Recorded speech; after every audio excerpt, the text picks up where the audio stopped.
फर्ज कीजिए आपके किसी करीबी या आपकी ही तबीयत खराब हो जाती है, जिसके बाद आप अपने चेकअप के लिए डॉक्टर से मिलते हैं। डॉक्टर भी ऐसा जिसके देश के नेताओं के साथ, शहर के प्रमुख लोगों के साथ और यहाँ तक कि मुख्यमंत्री तक के साथ तस्वीरें हों। ऐसे में आमतौर पर किसी भी आम आदमी का यही मानना होगा कि ये कोई स्पेशलिस्ट डॉक्टर है और देश भर में विख्यात है। मगर क्या हो अगर जांच के बाद पता चलता है कि जिस डॉक्टर को सक्षम मानकर शहर भर के लोग उससे इलाज करवा रहे हैं, दरअसल में वह कोई डॉक्टर नहीं बल्कि एक ठग है, जिसका नाम भी वह नहीं है जिस नाम से वो विख्यात है। कहानी फिल्मी जरूर लगती है, मगर मध्य प्रदेश के दामोह में ऐसा ही मामला सामने आया है, जहां एक डॉक्टर पिछले कई सालों से लोगों को ठग रहा था। और हैरानी की बात यह है कि इतनी शातिर तरीके से प्लान बनाया गया कि पकड़े जाने का कोई डर ही नहीं था। इस मामले का सामने आने के बाद कई गंभीर सवाल अब उठ रहे हैं कि क्या अस्पतालों में फर्जी डिग्री दिखाकर डॉक्टर बनना इतना आसान है? क्या अस्पताल प्रशासन की यह जिम्मेदारी नहीं थी कि डॉक्टर की भर्ती से पहले पूरी जांच की जाए? ऐसे मामलों में आखिर क्या कार्रवाई की जाएगी और क्या अब अस्पताल ही मरीजों की मौत का कारण बन रहा है? सवाल काफी गंभीर है और जवाबदेही किसकी, इसका जवाब अभी भी ढूंढा जा रहा है।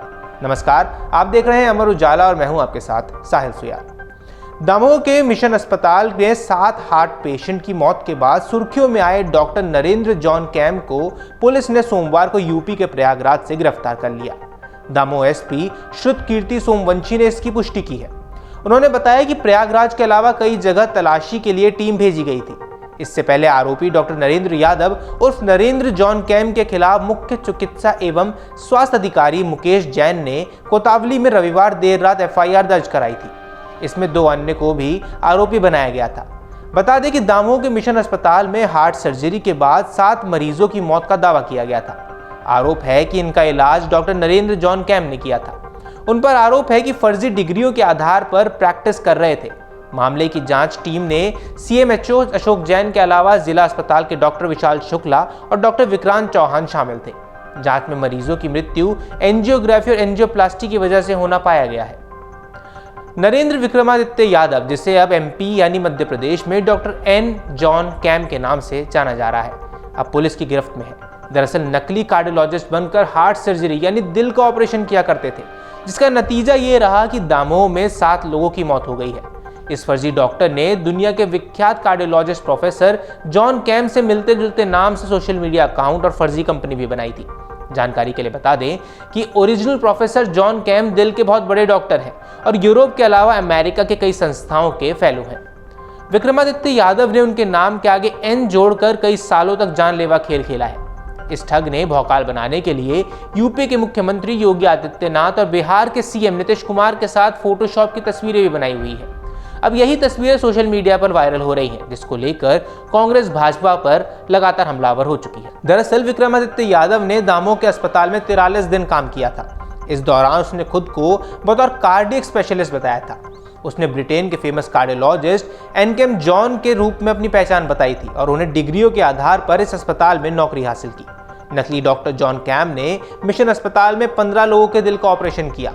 गनीमत यह रही कि अन्य लोग दिक्कत आने पर दूसरे अस्पतालों पर सही समय पर पहुंच गए। नरेंद्र यादव विक्रमादित्य यादव उर्फ डॉक्टर एन जॉन कैम बड़े ही शातिर हैं। वह किसी शहर में ज्यादा दिन नहीं टिकता था। वह शहर के सबसे लग्जरी हॉस्पिटल्स में रहा करता था। वह दवाई लिखने के लिए कोई प्रिस्क्रिप्शन का भी इस्तेमाल नहीं करता था। अमूमन सादे कागज पर ही दवा लिखकर अपने धंधे को चमकाता रहता था। हैरानी की बात यह है कि मेडिकल स्टोर वाले भी सादे कागज पर लिखी दवाई मरीजों को देते रहे। उसकी इस हरकत से कई बीमारों को शक हुआ और सभी ने फर्जी डॉक्टर से ऑपरेशन कराने से इनकार कर दिया। अगर ये लोग नहीं जाते तो मौतों की तादाद 7 से कई ज्यादा हो सकती थी। फर्जी कार्डियोलॉजिस्ट अस्पताल द्वारा दिए गए घर में नहीं रहा करता था। वह एक निजी होटल में एक लग्जरी रूम में रहता था। उसे इस अस्पताल में अच्छे खासे पैकेज पर रखा गया था। अस्पताल ने उसकी नियुक्ति किसी एजेंसी के माध्यम से की थी, ऐसा मीडिया रिपोर्ट्स में कहा जा रहा है। अब इस मामले के बाद अस्पताल प्रशासन पर भी सवाल उठने शुरू हो गए हैं कि क्या अस्पताल प्रशासन पर भी कार्रवाई होनी चाहिए।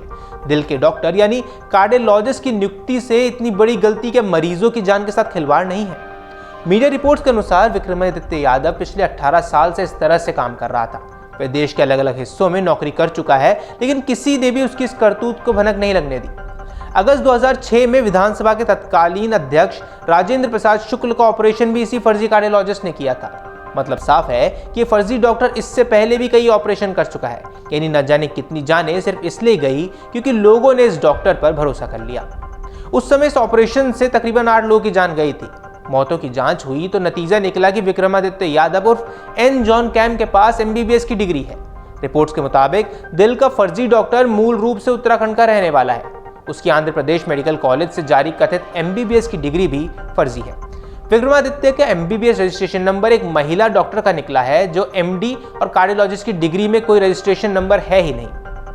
दामोह शहर के निजी मिशन अस्पताल में 7 मरीजों की मौत के आरोपी डॉक्टर नरेंद्र जैन कैम को दामोह पुलिस सोमवार शाम प्रयागराज से गिरफ्तार कर चुकी है।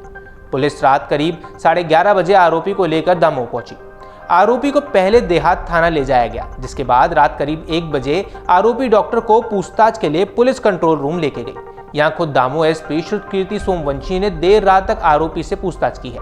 हालांकि अभी तक पुलिस ने आरोपी से मिली जानकारी से जुड़ा कोई भी खुलासा नहीं किया है। मंगलवार दोपहर तक पुलिस इस मामले में खुलासा कर सकती है। वहीं दूसरी तरफ राष्ट्रीय मानव अधिकार आयोग की टीम दूसरे दिन मंगलवार को भी दामोह में रुकी। सर्किट हाउस पर सुबह करीब 11 बजे से कुछ और मृतकों के परिजनों ने बयान दर्ज कराए। हालांकि मानव अधिकार आयोग की टीम के अधिकारी मीडिया के सामने कुछ भी बोलने से परहेज कर रहे थे। आरोपी डॉक्टर की गिरफ्तारी में दामोह साइबर सेल की बेहद महत्वपूर्ण भूमिका रही है। आरोपी को गिरफ्तार करने प्रयागराज पहुंची दामोह पुलिस के साथ साइबर टीम के सदस्य भी मौजूद रहे। सर्किट हाउस पर मृतकों के परिजनों के बयान लेने के बाद राष्ट्रीय मानव अधिकार आयोग की टीम शाम को राय चौराहा स्थित मिशन अस्पताल पहुंची। यहां देर रात तक टीम के सदस्य दस्तावेजों की जांच करते रहे। इस दौरान सदस्यों ने मीडिया से दूरी बनाए रखी और कुछ भी जानकारी देने से इनकार कर दिया। आरोपी डॉक्टर से जुड़े दस्तावेज मांगे गए, उसकी नियुक्ति से संबंधित दस्तावेज भी मांगे गए। साथ ही कितने मरीजों का आयुष्मान कार्ड के तहत यहां इलाज हुआ है, ये दस्तावेज भी देखे गए हैं। रात तक अस्पताल भी पुलिस छावनी में तब्दील हो गया। इसके बाद सदस्य वापस चले गए और मंगलवार सुबह फिर बाकी लोगों के बयान दर्ज करने के लिए वापस आए। आरोपी डॉक्टर की गिरफ्तारी से पुलिस को सफलता मिल गई है और अब आरोपी से पूछताछ की जा रही है कि उसने फर्जी तरीके से नौकरी कैसे हासिल की और इससे पहले वे किन किन अस्पतालों में इस तरह फर्जी तरीके से नौकरी करता रहा है। दामोह शहर के निजी मिशन अस्पताल में फर्जी डॉक्टर NJ कैम द्वारा की गई ओपन हार्ट सर्जरी में 7 लोगों की मौत का आरोप लगा हुआ है। इस मामले में सोमवार को दिल्ली से राष्ट्रीय मानवाधिकार आयोग की टीम जांच करने दामोह पहुंची, जब मृतकों के परिजनों के बयान बंद कमरे में दर्ज किए गए। पीड़ितों के द्वारा अधिकारियों के समक्ष अपने बयान दर्ज करवाए गए हैं। 2 दिन और टीम यहां रुकेगी, जिसके बाद रिपोर्ट दिल्ली में पेश की जाएगी, जिसके बाद कार्रवाई आगे बढ़ सकती है। वहीं पहली बार इस मामले में CMHO मुकेश जैन के प्रतिवेदन पर कोतावली पुलिस ने आरोपी डॉक्टर पर कई धाराओं में मामला दर्ज कर लिया है। पटेरा ब्लॉक के भरतला गांव निवासी मंगल सिंह की भी मौत हुई। जितेंद्र ने बताया कि 4 फरवरी को पिताजी को मिशन अस्पताल लेकर गए। एंजियोग्राफी की गई। रिपोर्ट में बताया गया कि हार्ट अटैक का ऑपरेशन करना होगा। ऑपरेशन के कुछ घंटों में ही मौत हो गई। जितेंद्र ने बताया कि ऑपरेशन से पहले और बाद में डॉक्टर नहीं मिले। इन्हीं डॉक्टर के द्वारा पिताजी का ऑपरेशन किया गया। उन्होंने सख्त कार्रवाई की मांग अधिकारियों से की है, ताकि किसी और के साथ भी ऐसा ना हो। उनके बेटे जितेंद्र ने क्या कुछ कहा, पहले आप ये सुनिए। हम अपने पिताजी को लेकर गए थे मिशन अस्पताल, जितेंद्र राजपूत नाम है हमारा।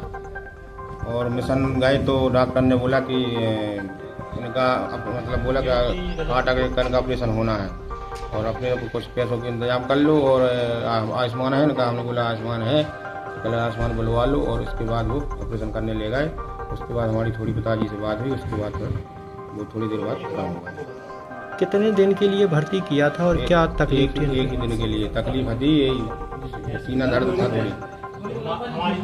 तो किसने इलाज किया था, कौन डॉक्टर ने? एन जॉन कैम करके है कौन भी डॉक्टर हो, और उसी ने इलाज किया था। तो सही इलाज किया कि नहीं किया, क्या हुआ? अब हमको तो मालूम नहीं, हम तो जानते नहीं है, क्योंकि हम तो देहात लोग हैं, उनको क्या मालूम कि डॉक्टर हैं कौन। उन्होंने इलाज किया है। फिर क्या हुआ इलाज के बाद? इलाज के बाद उन्होंने ऑपरेशन करा, उन्हें ऑपरेशन करो। और उसके बाद में हमसे बोले थोड़ी पिताजी, और उसके बाद में थोड़ी देर बाद में ख़त्म हो गया। ये कब की बात है? ये है 4 फरवरी मंगलवार। आप यहाँ आए हैं, मानव अधिकार आयोग आए, क्या कुछ चाहते हैं? हम यही चाहते हैं कि जो हमारे साथ हुआ है या किसी के साथ भी मत हो ऐसा, और जो उसको भी सजा दंड से दंड मिले उसको।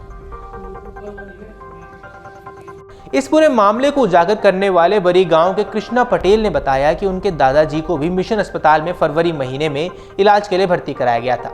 एंजियोग्राफी के लिए 50,000 मांगे गए थे और ओपन हार्ट सर्जरी की बात कही, जिस पर उन्होंने कहा कि एंजियोग्राफी तो 10,000 में होती है। जिसके बाद डॉक्टर जेम द्वारा उन्हें खराब तरीके से बात की गई और इतने ही पैसों में एंजियोग्राफी की गई और कहा कि ओपन हार्ट सर्जरी के लिए इन्हें बाहर ले जाओ।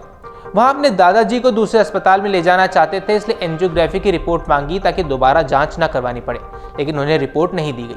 तब वे दादाजी को जबलपुर लेकर गए और वहां उनका इलाज हुआ और वे स्वस्थ होकर घर वापस आ गए। यदि मिशन अस्पताल में ही इलाज कराते तो उनके दादा की भी जान जा सकती थी। कृष्णा ने बताया कि फर्जी डॉक्टर के खिलाफ उन्होंने जबलपुर और नरसिंहपुर से दस्तावेज इकट्ठे किए, जिसके बाद बाल आयोग अध्यक्ष दीपक तिवारी के मामले की शिकायत की। वहीं मामले पर कार्रवाई करते हुए सीएसपी अभिषेक तिवारी ने बताया कि सीएमएचओ डॉक्टर मुकेश जैन ने कोतावली में जांच प्रतिवेदन देकर आरोपी डॉक्टर के खिलाफ विभिन्न धाराओं में मामला दर्ज कराया है। प्रतिवेदन में उल्लेखित तथ्य के आधार पर डॉक्टर नरेंद्र जॉन कैम और अन्य के विरुद्ध धारा 318, 338, 336, 340, वीएनएस मध्य प्रदेश आयुर्विज्ञान परिषद अधिनियम 1987 की धारा 24 का अपराध घटित करना पाए जाने के मामले में दर्ज किया गया है। आइए आपको सुनवाते हैं कि पुलिस अधिकारी ने क्या कुछ कहा।